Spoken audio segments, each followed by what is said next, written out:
everyone to Town Hall number 57. That's right, 57 of these.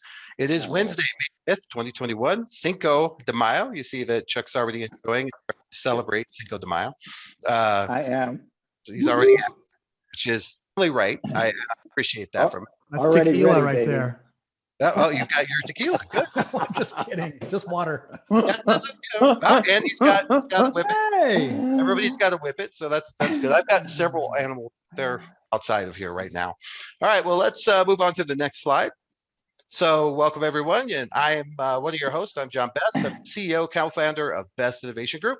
I'm also the host of this show and the host of a podcast. And I hang out with guys like Mike Lawson all the way in Singapore. And I hang out guys like Chuck all the way out in London at times. And I'm a very lucky guy just to have a lot of good friends in the industry.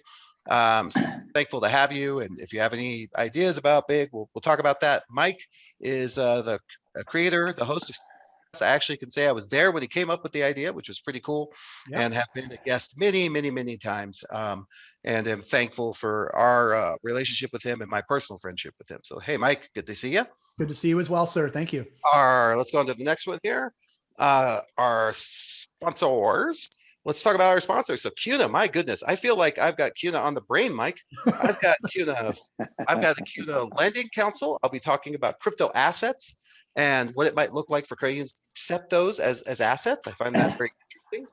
So I'll be following up on that. That's going to be my speech there. I've got another CUNA one coming up in Tech Ops, where I said I would speak on something, but I don't remember what. But I know it was exciting. They'll remind you. Yeah, pretty sure I came up with something. It might have been AI or something. I don't know, something. I just spoke, and so those conferences are fantastic. Chuck, I know you've worked in them as well. Yep.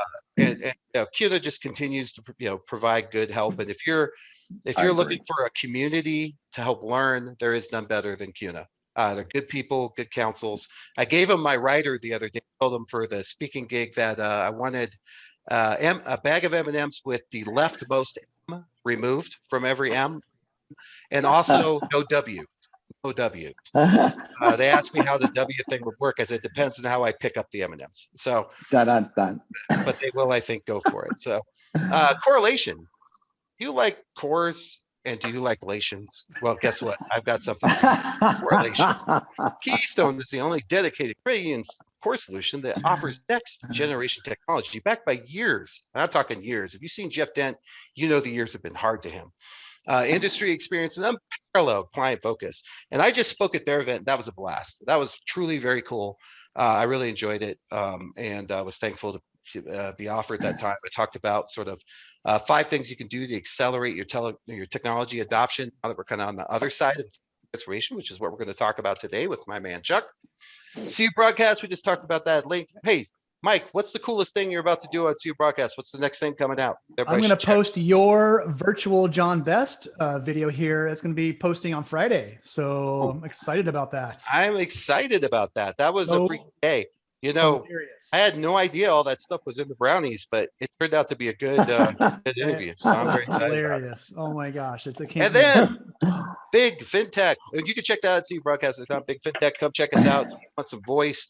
But lately we've just been doing tons of work augmenting home banking products like Alchemy and Q2. And we're thankful for those relationships. We're happy to help people really move forward. We have a lot of experience in integrating things. So come see us. That's enough about us. Let's move on to the man of the hour, the one, the only, now in Palm Springs, Mr. Chuck Davidson. So I'm going to tell a quick story about Chuck. I met Chuck in, I want to say it was California, at a speaking conference somewhere. It might have been like Monday 2020 or something. And I got to just sit next to him for a few minutes. And I immediately knew that this was a special guy because he told me this story. It was the best story I ever heard. He said, I got to work on the Starbucks payments application. He said, the first thing I want to make sure that it was good for the customers. And when you hear this, when you talk to Chuck, you'll realize this. I'll give you the punchline. He said, there were a lot of little old ladies that would come get their coffee.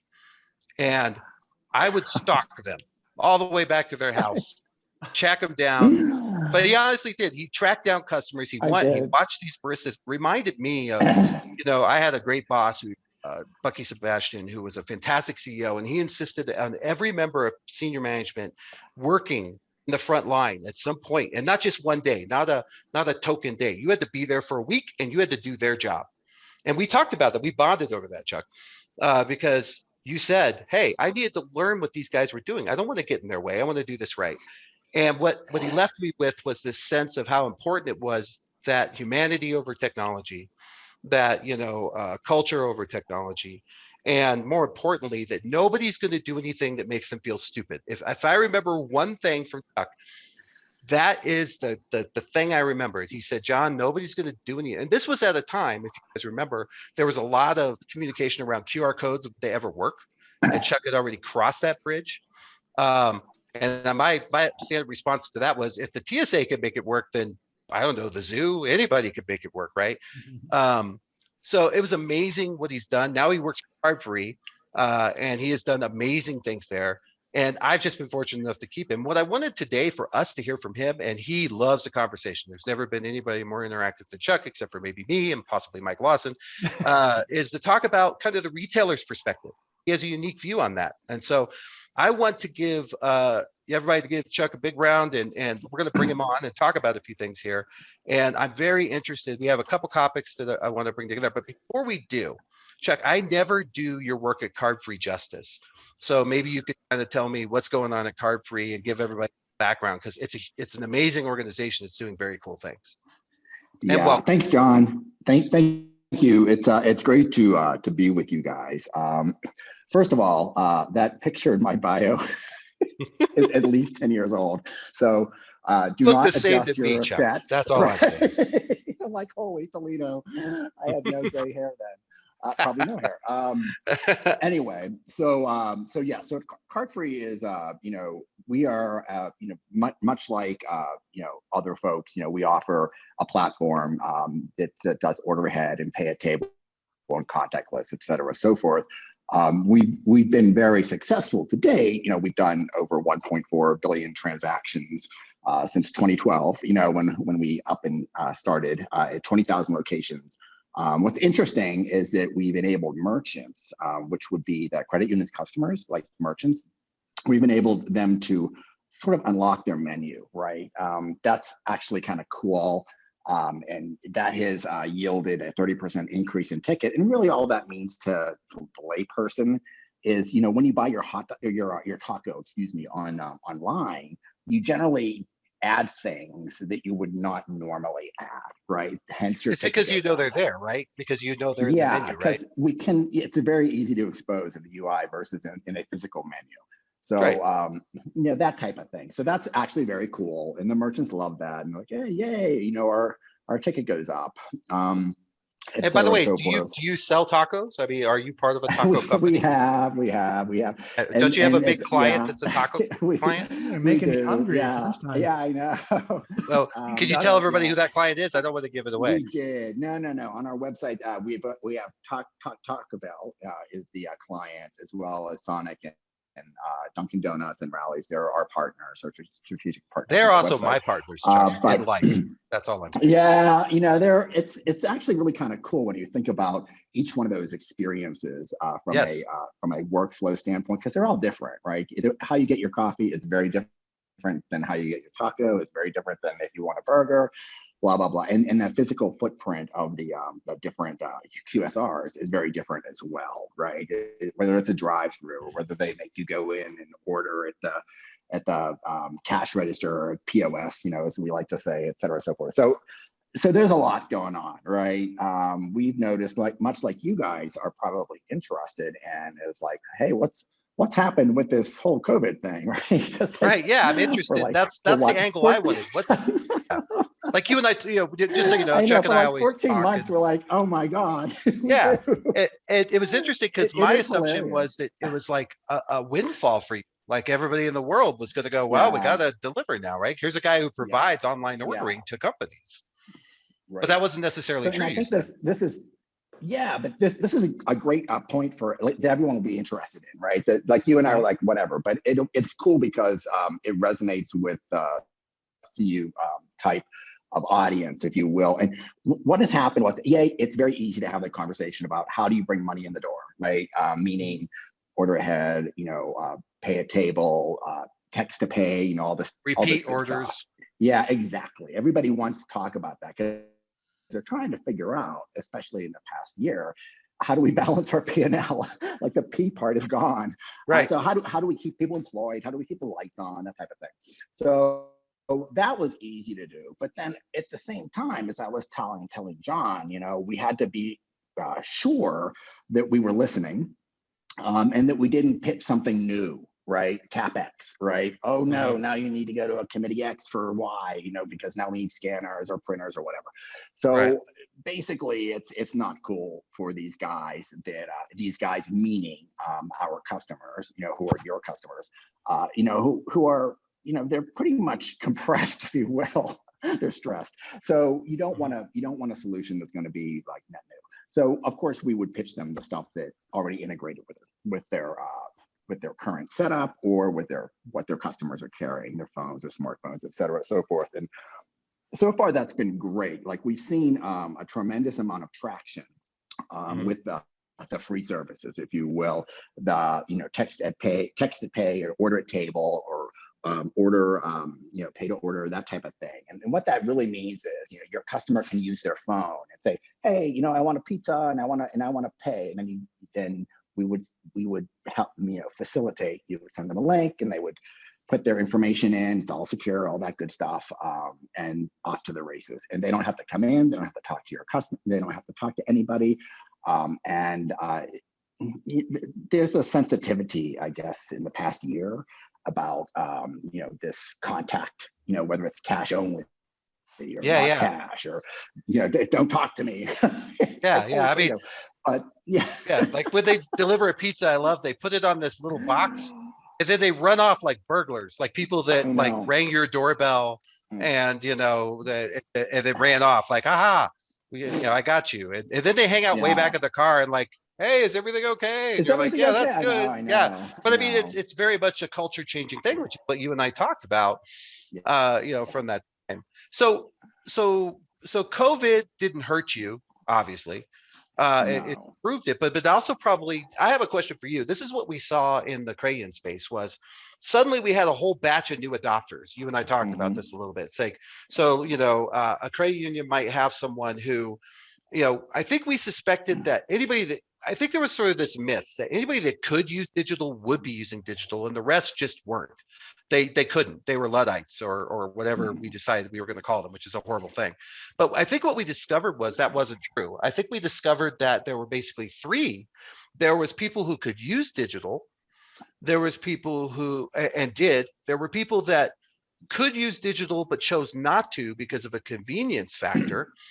For instance, okay, I don't need to download that app for Ent Credit Union because I drive by that branch every day, and then that's a perfectly way to good. But it doesn't mean that I am avoiding digital because I don't understand it. It just means I don't want one more app. And then there's the third who, you know, like my mom believes Facebook is out to get her, and so, you know, that's. She certainly is of the opinion. Yeah, she's probably right, but believes. Yeah, turns out she's been right all these. But so there's these three. Yeah, there's these three categories. Did you see? Your mom is so right. Did you see something similar in your world where there were adoptees that suddenly go, oh, okay. Okay, tell me about it. I can't wait because did it expose flaws? Let me tell you a little story, right? Okay, I love your stories. Tell me a story. In the Starbucks days, yes. And by the way, I cannot believe you remember that story because that is the story. You can never make anyone feel like a fool. So that is the number one thing but that is it. Yeah, anything we do in our company when it comes to customer service, remember we try to that, like your thing is, and I gave you that credit a long time ago. Very true. I love it. That's all you have to do, man. I've been riding that thing. I'm 55. I've been riding that for years, right? It's like that is the one point. It was not make anyone feel dumb. And if you feel like an idiot because you've taken a picture of a check 10 times and it didn't work, you're never going to. You'll never do it again, right? And so, you know, what we like the three distinctions that you came up with, you know, we call those back in the day. You know, there's early adopters and early. It was like early majority. That was it. So. The early majority, they're the people that in your, for your example, you know, because they drive by the store every day, they just go in, you know, versus downloading. but they have no problem with downloading, right? But you just haven't made it worth their while, right, to do that. And that's the early adopters, and that's kind of what we went after at Starbucks, because we were like, okay, well, we don't want the the ones in like the people that are really comfortable with technology. We want the old ladies that go to get their coffee every day to use this product, right? That's perfectly. That was the target market, because I don't want to say it's your least common denominator, because that's not a way to put it. But if you satisfied them, you likely satisfied everyone else, as I remember the story. Well, and what's interesting about plus you wanted to chase them, which was weird, but that's okay. Yeah, well, yeah, and I watched them too. One of them was his mom, so it was okay. One of them was his mom. The fireplace, and anyway, that was then. So, but fast forward to now, like, what are we saying? Like, it all comes down to operations is the punchline, right? And that's for you guys, everybody on this call to understand. Because technology is cool and we can do anything. Cardfree does a lot of great stuff. Starbucks does a lot of great stuff. We can put minimum, whatever, right? It's all operations. And what I mean by that is, whenever you talk to your client, you don't just talk to the marketing guy or the technology guy. You always talk to the operator, right? The operations guy, because he's going to kind of make or break you, right? And this is pre-COVID, right? This is kind of the way I did my shtick. So I would figure out like how the workflow worked. Like, customer got in his car, went through the drive-through, ordered his burger, blah, blah, blah, blah. And I draw it all out. Then I would talk to the operators and I'd figure out, okay, well, like, how do we like inject ourselves in the process so that we don't make any work / make the labor more expensive, right? Or throw a wrench in their labor format, right? So by aligning with the operator, and this is again pre-COVID, that's how we made things smooth, right? So fast forward, COVID happens. Oh no, what are we going to do? None of us have any money anymore. Okay, that sucks, right? So what are we going to do? Well, you saw it, like I saw it, and I tell John this all the time. I'm always testing stuff. Always little tests to see what's going on. Yeah. And then I like time stuff. People are like, who is this dude? But anyway, so what was interesting was, there are two eating locations near me here in Palm Springs in Southern California, and I was just as data, right? So one of them changed their operation literally. Like when I would actually use the telephone to call. That's another story. And then order whatever I wanted to order. And then when I would pick it up, they changed the physical plant of their store. Like, I would walk in, and they would hand me the bag. I had already paid on the phone or whatever, card, whatever on file. And then, so I would walk in, grab the bag and leave. That was it. I'm like, okay, my expectation is always set. So unfortunately, I'm not like a telephone guy. So, but I'm like, okay, call these guys, order your dinner, because on the back end, it's together. It's always the same. You walk in, you pick up your bag and you leave, right? That's an operations issue, right? Because quite frankly, they're ordering. We could do a lot better, right? Cardfree on their front end, but they got like, if you had to like weight it, it's the ops piece. Now another, the other place that I like to go to get stuff to eat, here in Palm Springs, they had a great front end. And I went online, I did all that, mess, I ordered it online. And when I showed up, they had not changed their operation at all. I did not know where to stand. I felt like I was cutting in front of all the basics, right? Are you cutting in front of someone? Do you know what to do? Do you blah, blah, blah? How do you get this?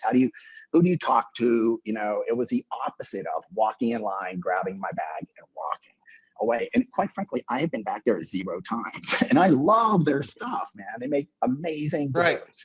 Carrot cake. Right. Yes. Like this much icing. It's like, it's the bomb. Nope. Won't do it. Will not do it. It's like not doing it. But so I want to make clear for the audience. Is it because the lack of sort of acknowledging COVID in any way makes you suspect of the rest of their operations? Or is it because the lack of operational competence? Well, that's still the same thing. That's it. No, they're different, because the first one, I would probably have an issue with that, but everybody was wearing a mask and they were all like, everyone was trying to do the right stuff, like, you know, Okay, 3 okay. feet, 6 feet or whatever. But trying they to didn't do have like right the stuff. stickers on the ground They and all the did it. things. They didn't Okay. have any of that, right? Like Okay. literally there was no queue. There was no lanyard. There was nothing. And what was interesting is that stuff is very easy to do, right? I mean, the Yeah. drugstore does it. I mean, how, you know, it's Yeah, exactly. super Yeah, it's easy, not rocket right? science. Yeah. So, Yeah. so I guess, you know, that's interesting to me because it's not a matter of, so if you take the second example that I provided that I wanted to chat with your team about was, okay, so these guys, they could have had the most high end, you know, people doing their front end, et cetera, so forth. But I, as the customer, I had a bad experience when I showed up and there was no, you know, there was no operational follow through. And they, you know, Right. plus, you know, my order was injected in their POS and they did, which I know because I'm in the industry, and they didn't know it. So I had to like show them how to get it. Yeah. Not cool. You know, so clearly they didn't give the flow thought. Okay, well, normally we look at our POS, you know, only whenever the customer asks us, well, when do we do that? What, does that make any sense? You know, that type of thing. You know, do we have a Yeah. dedicated line? Do we have a, you know, that just basics, right? So I'm thinking that, you know, the stuff that we're seeing at Card Free, you know, all the traction that we're getting is great because it's very easy stuff, right? Meaning that easy as the customer. It's very easy for me to get a text and to say, yes, I want to pay for it. Especially from a repeat customer, right? Sure, Right. go ahead, use my card on file. It's super easy for me. And I don't have to do anything different. And I just show up and I grab my food and I go. So it's the human element, which has been interesting. And one thing that I did mention to John was that I just wanted to bring up that it's kind of the barrier to entry is lower now because everybody's like, sure, we'll try it. Sure, we'll try it. We'll try anything. Yeah. But with the we'll try anything, you know, you have to have like the full meal deal. Like what is the customer experience going to be? Yeah, it's that we'll try anything, but that now you have a much more likelihood of a first experience bad one in those first impressions. Right. Somebody says, Chuck, is that interesting? As in the Chinese curse interesting? So we are gonna, Chuck is, we're gonna be and I want to let everybody talk to Chuck here, but so there's lots of questions, Chuck. So I'm going to let people open up and talk. But my $64 million question, I have two things I want to make sure we get to, and then I'm going to open up the last 30 minutes for questions from people. So if I hang on to your questions, put them in the chat. So $64 million question, and I think this is what we want to know is, what do you see staying? So for example, let me give you an example here. So Chick-fil-A, and I know that's not a customer, and I know that, you know, you hate them with everything that you are because they're not customers, not for any other reason. But so they still aren't open in our platform, and another one's In-N-Out. So that's another good example, both of those. But you know, I look at how they've organized their operations, and I would think someone like you would certainly just look at that and go, wow. You know, and one of the questions I'm going to ask you before the end of this day is if Tom O'Shea, or you know, came to you and said, would you Chick-fil-A my credit union? And that means, you know, build that app where people are standing out there and moving right through. But let's get away from that. For the $64 million question is, what does the future look like? And does your organization have any stats on that? Because it seems like Chick-fil-A's given up, at least here in Colorado. They're like, we're not opening. And why? Because they're probably making even more money. And when I look inside, now they've just turned the front into just a giant storage area of stuff. So I don't know. I'm just questioning, because that's going to get to the payment side of things, which I have a suspicion card on file's gone nuts. We know that. And we still have problems with that within the organization. I know you're a payments expert as well. But let's back up. So the $64 million question, what stays, what goes? Does it snap back like a rubber band? And by the way, we're not going to hold you to any of this because I know you don't have a crystal ball, but of all the people I do know, I think you have more insight to it than most people. Well, I think, and that's a good question, you know, because I think everyone wants to know, is it a V recovery? Is it a K recovery? Whatever. You know, the bottom line is, I think, you know, until people like it's all the rules, right? Until the rules are relaxed and people can go and like go to a coffee shop and sit inside, go to a bar and have a beer. That's normal, right? That's when things Right. get back to normal. That's when you can have like the esoteric conversations around, you know, do we move table 3? You know, who cares Yeah. now? Right. But so, you know, I do think that there is pent up demand. And I think that with the summer months coming and the pent up demand, you know, and these vaccines out there, I am positive, right? I am a like positive, negative. I'm a positive person. I think Always that are. we are going to see a lot more volume. Now, as far as the business goes, as far at Card Free, you know, we've had a lot of interest in the contact lists, like the things that, like letting you pay or order or whatever with your own device. You know, because there's a lot of questions around that, because people like not necessarily having a kiosk or passing around a tablet, et cetera, so forth, because of the cleanliness, et cetera. I don't know that that's going to stick around, because I don't think Americans really care. But you know, we're agnostic. We're like, our stuff will work on any platform. We're good to go. You know, but we're hearing from the market now that they do want to know, you know, can people use their smartphones, right? Can people use their stuff, right, to help me make money? And that's what we're hearing a lot of. So if I translate that from Yes. into the Crayon space, Yes. he left. If I translate I'm that, still here. it's okay if you leave. It's good with us. No, This it's happens now and then horrible. with our guests. I offend them and they leave. No, literally, I turned the washer off. I mean, this is how horrible I am. You know, on my, you know, I'm this whole Oh working from man, home. I It's love like, Chuck oh, so why not much. do a load of wash? I'm like, Oh man. what So the my heck, you question is, know? if we translate what you're talking about into the Crayon, then, you know, because I think that we get compared in those situations. If you're sitting in a drive-through for a Taco Bell and you're sitting in your car at a drive-through for the bank and you're going, hey, how can Chick-fil-A figure out to have all these dudes out here, or In-N-Out or Taco Bell, and they're doing things, they're moving this along way faster? Why can't my Crayon figure that out? You know, I think that's that seems to me a logical response. The other question I have is this. So one of the primary purposes of, besides ordering for the self-service platform, is marketing. You know, so now they're collecting your emails. I got to imagine their signups have gone through the world, and I can see that in my own inboxes. Is that something that you see a lot of? And will that, you know, now that they have a foothold in that where they've collected that third group, maybe, or that second and third group, does that just get stronger, and is card on file an even bigger position that Crayons need to look at for interchange? Yeah, that's a good question. I think that like what we do at Card Free, we're white label, right? So you never see Card Free anywhere. We promote the user's brand being, Except for that you weird know, little if it's picture of Taco you, Bell, if you whomever. scroll, if you Yeah. zoom in really big at the bottom of the Taco Bell app, there's a picture of Chuck. There's me.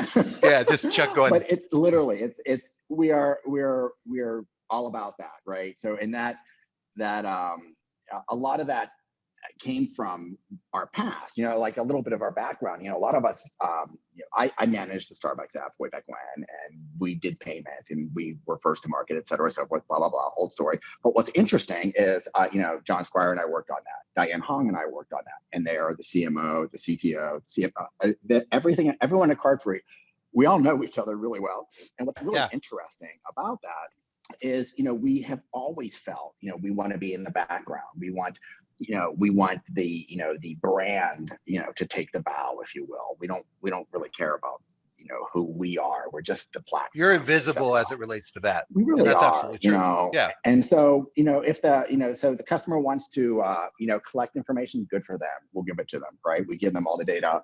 They can do whatever. It's not, you don't have a platform as much as you have an application.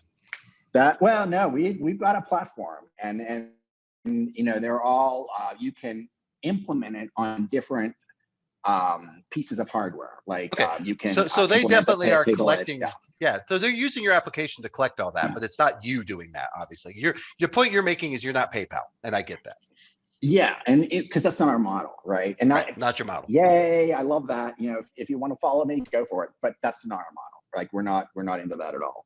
And we give the customer the data, et cetera, and so forth. But what's interesting about that, you know, is way back in the day, you know, we had sort of had this conversation with the mobile carriers, right? And this kind of has it's reared its ugly head again. Now the Euros, they text to pay for everything. The Americans will not, and that's a fact. Because the Americans are not going to text to pay for a Coke, if you will, right? This is back in the day, right? So fast forward to now, whenever we do things that are, text to pay, it's not related to this will appear on your phone bill, but we'll send you a link, and we'll tie you back to the customer, right? Meaning Taco Bell, remember, right? Because we want that relationship to be with the vendor, the QSR, or the whoever that happens to be, versus like some third party that you just don't know. And that's an American thing. I mean, I've already tested that. I've market tested that. You've market tested that, right? Yes, And and it's true. It certainly is us. I would agree. So, Yeah. so do you think that as they establish these connectivities, right? So, how long before Taco Bell starts taking Venmo? How long before Taco Bell starts taking other third parties? And the question is, when I look at the girth of the volume in that space, it just seems to me that a logical assumption is card on file had to go way up. Card on file transactions must have gone nuts. Will it stay that way? And I think what you're saying is, yeah. And then and somebody put Dogecoin for Gorditas. I saw that. Don't even get me into crypto. My brother bought a Tesla with his Dogecoins. I don't even know why. I'm like, la la la la la la la. No, I got a lot of Dogecoin. I've had Dogecoin forever, and yeah, I got some news for my partner. Today's my last day. No, but let's open it up with the questions. Traditionally, my first question always goes to Tom Shea, even he unmuted before he even said anything, because I know I have a good question. But we'll get everybody. So if you got a question, Chuck, Gary, you'll be next. Adrian, I think you had a couple questions, so we'll jump in. So go ahead, Tom. Tom, you're muted, I think. For some reason we can't hear you. Doesn't show you're muted. It's weird. You got the right microphone? How's that now? Perfect. Thank you. Okay. Sorry about that. John, hi, Chuck. Good to talk to you. I wanted to touch a little bit on the payments, to expand on the payments discussion for a second, because that's a big pain point, interchange, from both the merchant side as well as the FI side. We are beholden to Visa and MasterCard, and we need options. We need to be easily to get away from their rails to pretty much anything else. With the key being able to get the data, because you touched on that with your conversation, like you feed the data back. That's the gold pot that we all want to get to, but we also want to lower that transaction cost. So where does that stand in your ecosystem of your card free? Yeah, we basically integrate. We pass along. So it's like whoever has the rails into the merchant, they've got the rails, baby. Mm-hmm. Now I have seen that merchants do things like, instead of just using their stored value card, which would be a rail, if you will, or Visa or MasterCard, they also are opening things up to Apple Pay, et cetera, because they don't care, right? They want to get the ticket. So put your merchant hat on. You just want to get the sale, and you don't really care how much it costs. I understand that we get interchange, and maybe the Treasury does at the merchant. Marketing does not. Right. They just want to get the sale. So I don't know. I mean, it's interesting. I don't think that we certainly don't have any at Card Free. We don't have any desire to go up against Visa, et cetera, so forth. But I do love the fact that more people are playing, if you will, and that there's more. As a consumer, I want as many ways to pay as possible. Right. Yes. As a consumer, I don't think about interchange at all. So maybe I know a little bit about it. If I'm ACHing versus whatever, and the cost to me or whatever, you know what I mean? But generally the consumer doesn't care. So, that's kind of my hat, is I'm thinking as many, forms of payment as possible. We want to accept, and we tell our partners to accept. We advise them. We don't tell them.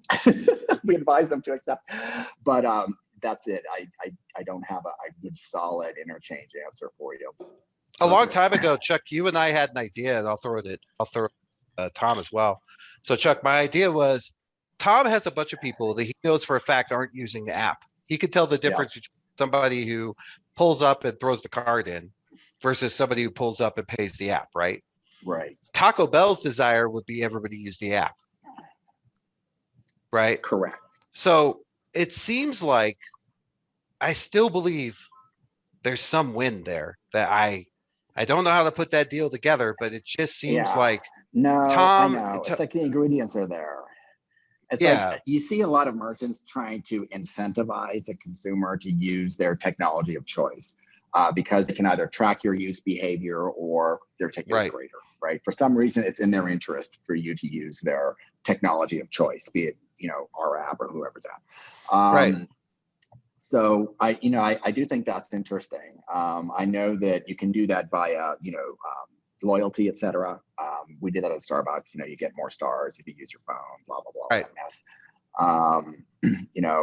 Or you can do that other ways, via the reload mechanism or, whatever.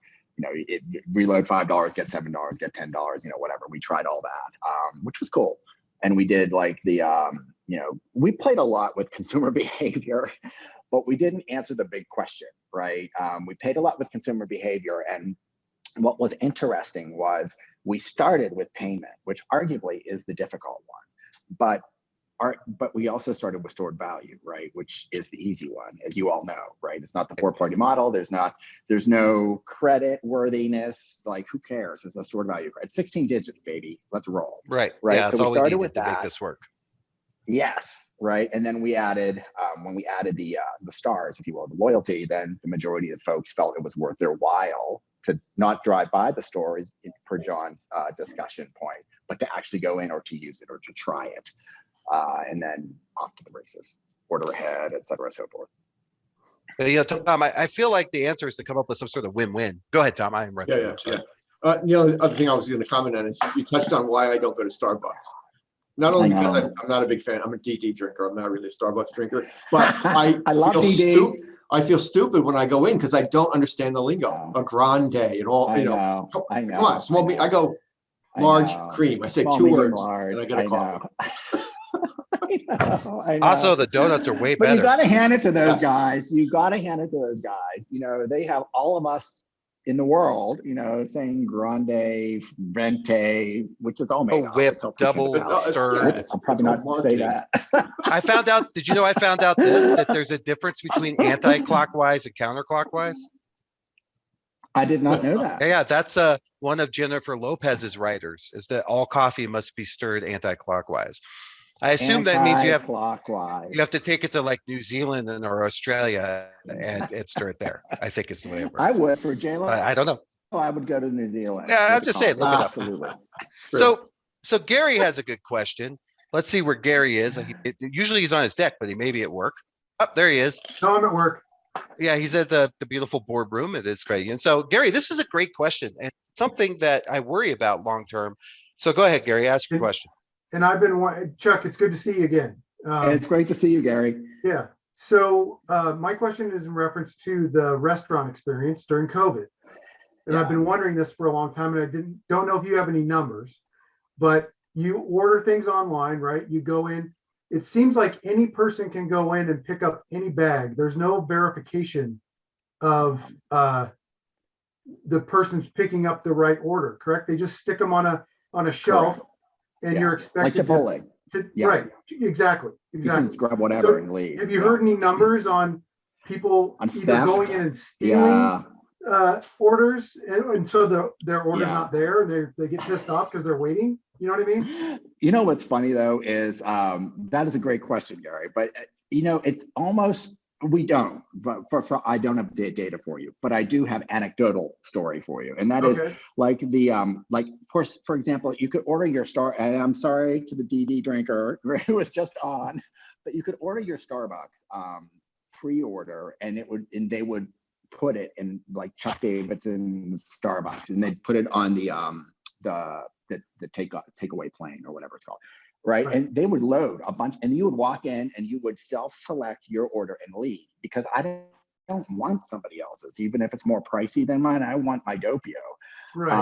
I'm suspecting that that's the same with Chipotle. Now I'm sure that or whomever, right? I know that when I order from Chipotle, if I order ahead, this is actually very funny. I can walk in and grab it and go. And literally it takes, I can take my dog with me because I know I'm not going to get in trouble, right? Because in Palm Springs, everyone like breaks their windows and stuff if you leave your dog in the car. But I know if I order ahead, it's going to be in a bag and it's going to be waiting, and I just have to like zoom in and grab Chuck's.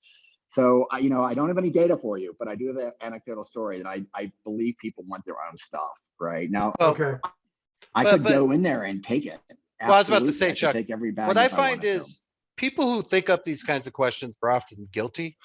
And since we both know Gary, now we know how he has survived the pandemic, which is probably. I always get more than what I ordered. Yeah. Hey, honey. Hey, honey, I'm dropping by Chipotle on the way home to get dinner. He just looks for the biggest bag. What do you want? Yeah.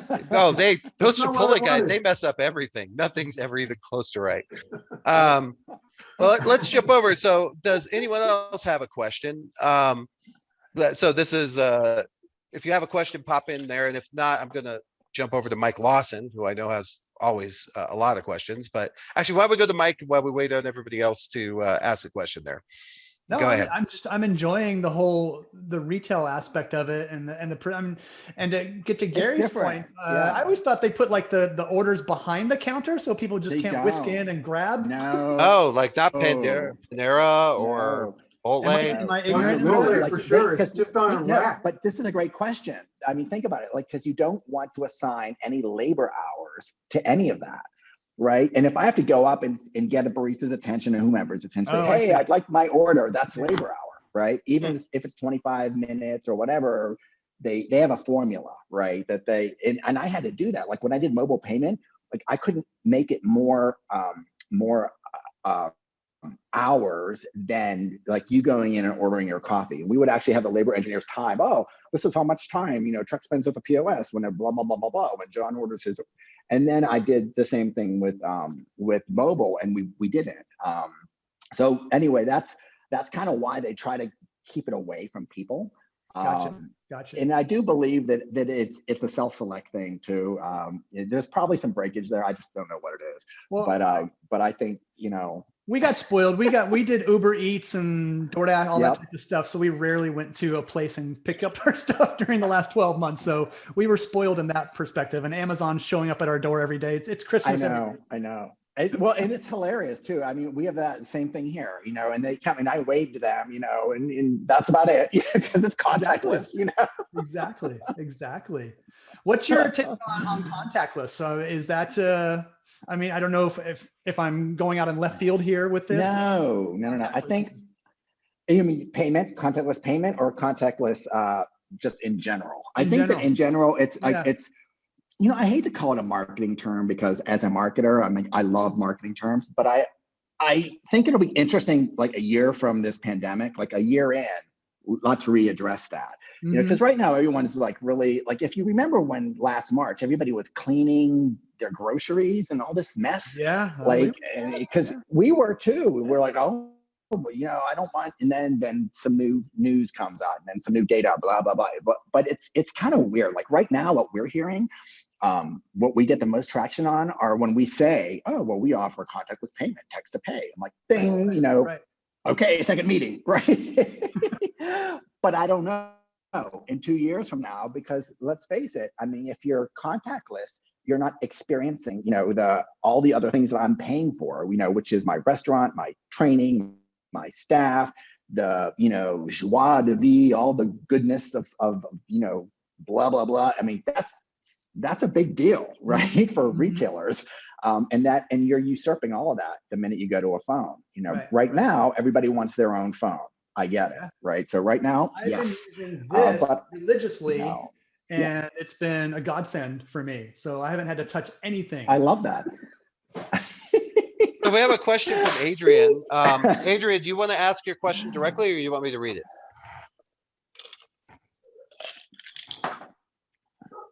Okay, no, Mike, that's what he says. He says, if retailers run on ACH rails, and we've had this, I see you see the question as well, but I'm going to read it for everyone. Yeah. If retailer apps run on ACH rails and we want to drive interchange via card, is there a space for a win-win, or will it be just who has the better value prop?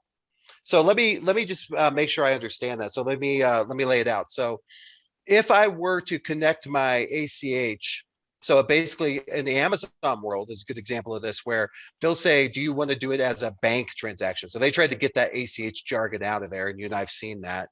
And they'll say, yeah, and we'll give you, well, up until they made their deal with Visa, they had said, we'll give you a deal for doing it that way. And then all of a sudden, once they made their deal with Visa, it became, we'll give you a deal for using our Visa card, but not the other. But it seems to me that as with FedNow, with RTP coming, with all these other big payment rails that are much faster than the previous ACH system, that would be an obvious right turn for the retailers. As a consumer, right, I think about Venmo a lot, right? So if I wanted to pay John with Venmo, I could either, or if I wanted to load up like $100 on my Venmo app and pay John, right? So if I use a Visa or a MasterCard or American Express, I'm charged, you know, $2 or whatever. But if I use a bank draft ACH, I'm not charged that. So that to me means, you know, that that is a great way of letting the consumer know the cost associated with, right, you know, a credit card, a debit card versus an ACH, right? And right. there's usually some time delta in there as well, a Right. day or whatever. So, you know, that's kind of, you know, we used to hear that all the time back in the retail days, you know, can we just ACH and then we can save the interchange, blah, blah, blah, blah, blah. I'm like, okay, that's great.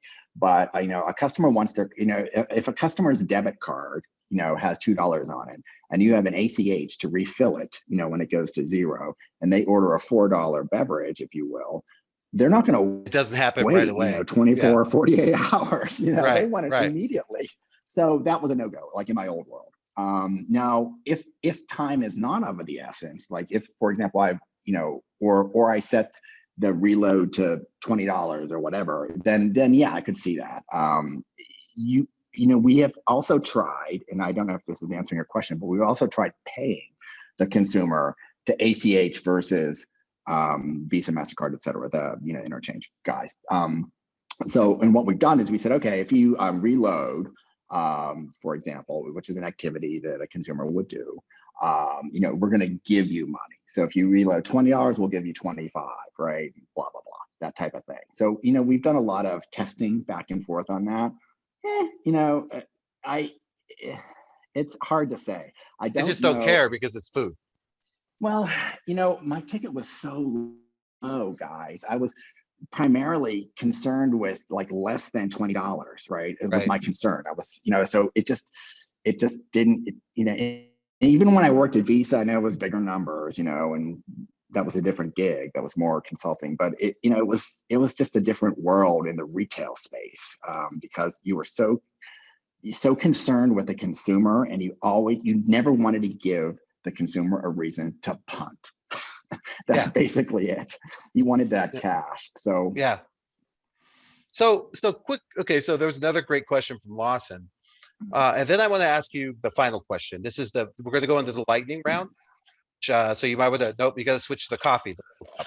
You got to get the leaded stuff when we get to the lightning round. So, so pros. Now I know that most of your customers are, you know, fast food retail brands, but let's talk about BNPL. That seems to be really kind of, you know, Klarna, some of those other things. And certainly, you know, I could see you guys transitioning to grocery, if you, or something like a Costco or a big box club where BNPL could play a role. I doubt it'll ever play much of a role at Taco Bell, although if you're ordering that much Taco Bell that you want to split it into 4 payments, I guess you could. But those Gorditos, man, they add up.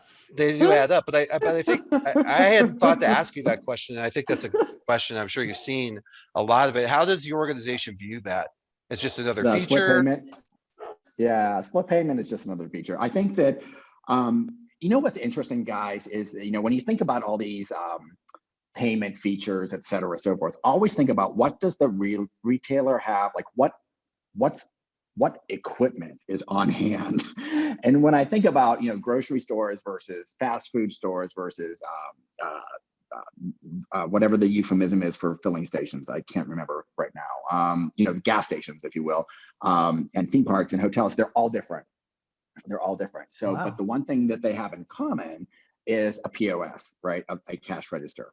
So if you can inject into the POS an order, then you've got game, right? Because then you can start playing it with when, like, is the person going to use their tablet? Are they going to use a kiosk? Are they going to use their phone? Who cares, right? They're going to use fill in the blank to let your fixed cost labor read that they want French fries, right? That type of thing. So when I think about split payment, et cetera, I mean, yeah, that's great. And that's easy to do. We look at it as a feature, but I'm more worried about, not worried, I'm more, I want to know what a target audience, what the consumer, what the retailer, has on site. Because there are so many showstoppers, right? And you never want, as John will tell you, you never want your customer to pay the price. You never want them to feel stupid. So if they're sitting at a filling station watching them, like, I love when I pump gas in my car now, there's like some TV that tells me about the weather. I'm like, okay, so first of all, if you're going to put a TV in the filling station, that's cool, but let me watch the whole program, right? Right. Yeah. Well, they did that, but you won't like how they do it. You won't like how they do it. They just reduce the gas to a trickle, and then you have to stand there for hours while it loads. Forever. I believe that. I believe Yeah. that. It is.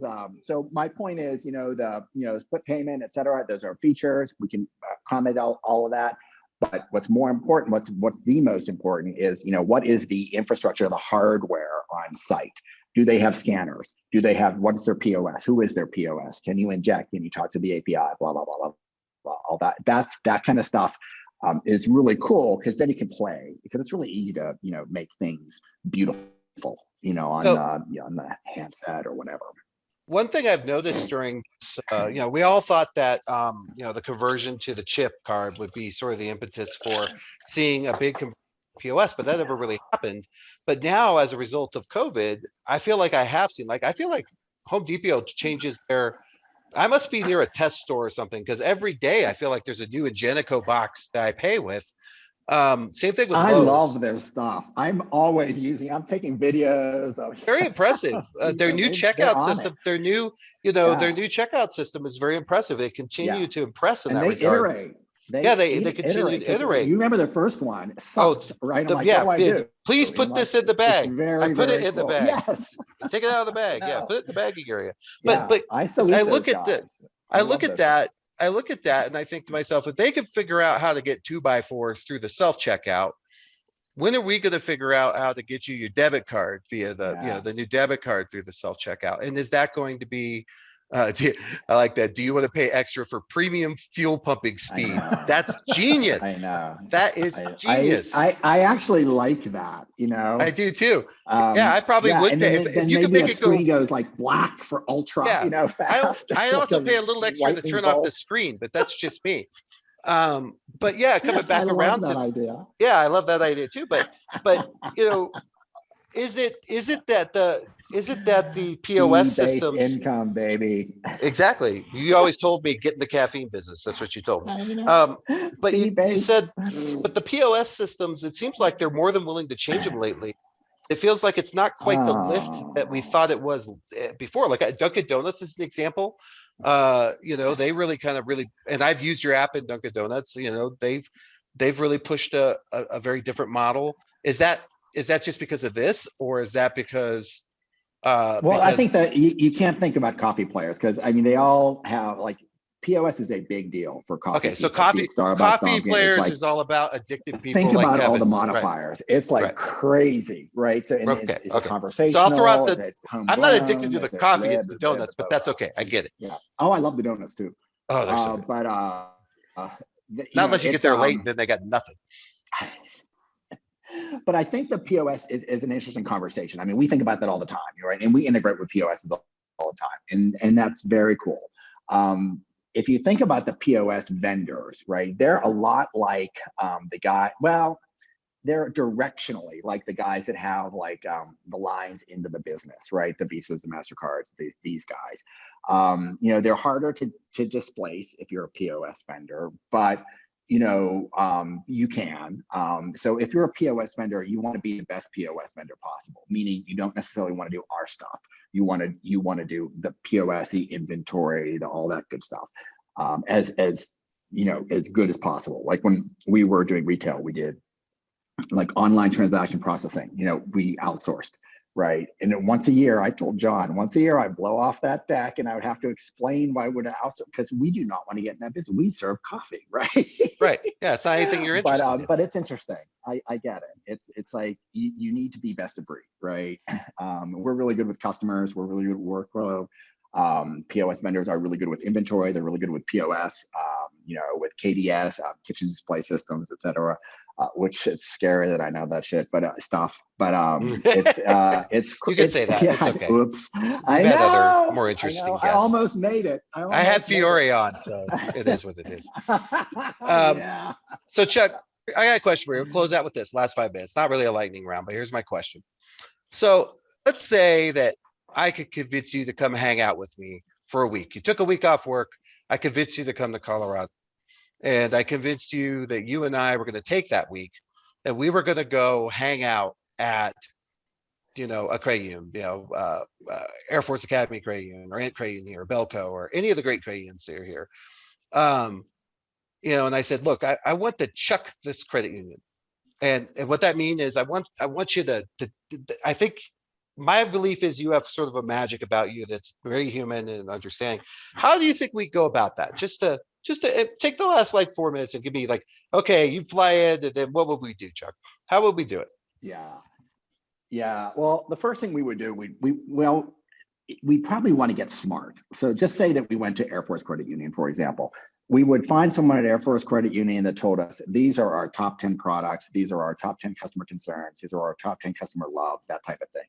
Then we would just be a customer, right? And we would get a loan or whatever credit union product we wanted, we would get that and then we'd write that up and discuss that. A lot of times what I did, or what I have done to date is I basically just take failure off the table. That's how I've been successful. It's like, well, and that's kind of why I have this reverence for ops, right? In the restaurant and world. this ultimate positivity, Toledo. which is awesome. I know. They can totally ruin your day, dude. Yeah, I know. Or make your day. Right? Oh, yeah. They sort of in control of that. Yeah.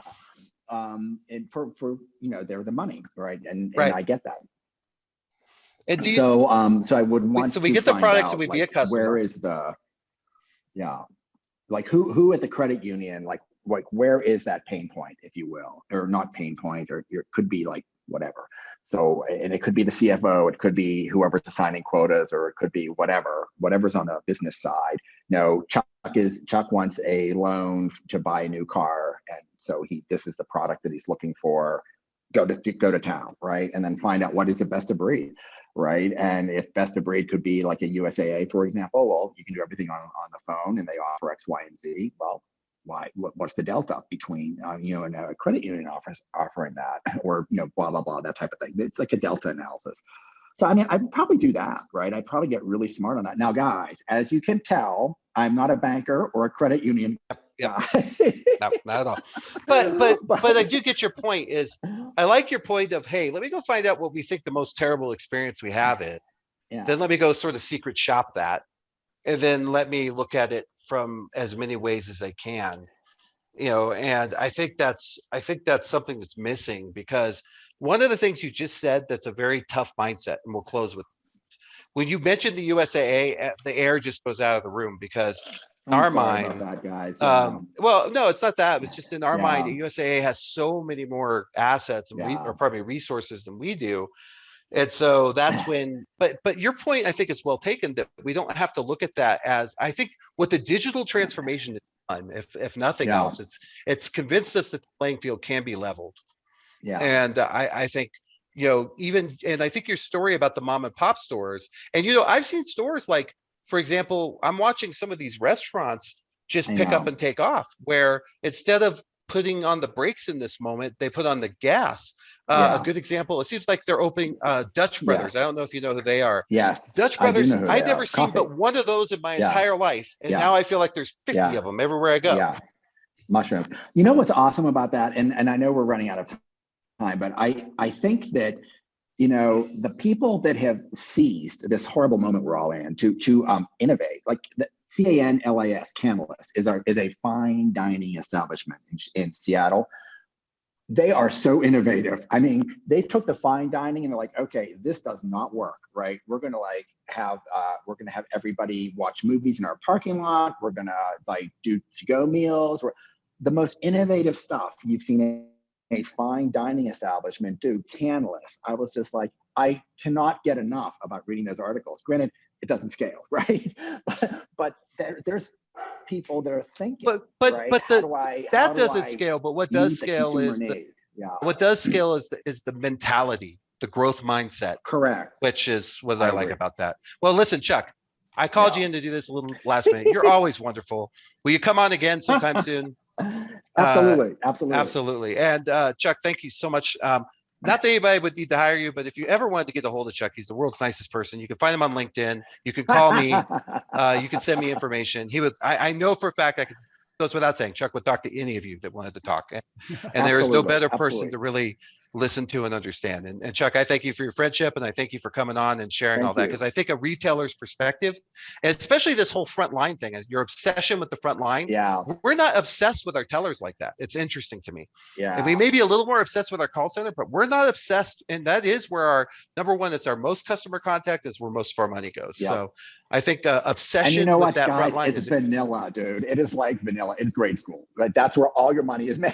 It's not like the grad school fancy stuff.